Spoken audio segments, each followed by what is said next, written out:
सत्तेमध्ये आहेत यांनी करणं गरजेचं होतं. हं. काही वर्षापूर्वी माजी आमदार आहेत, हं. आत्ताचे विद्यमान आमदार आहेत. यांनी सांगितलं होतं, मी बारामतीप्रमाणेच ह्या भागामध्ये मेडिकल कॉलेज आणील. हं. आणलं नाही. हं. शाळा काढील, शाळा काढली नाही.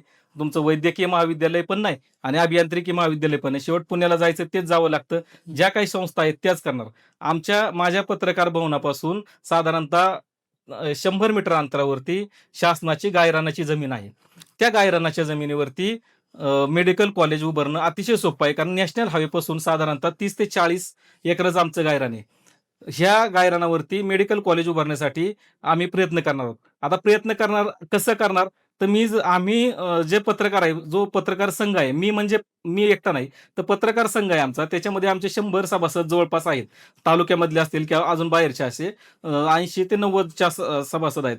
त्या सभासदांनी जर 4 कोटीचं पत्रकार भवन बांधू शकतात, त्याला परवानगी आणू शकतात, त्याच्या सगळ्या गोष्टी करू शकतात.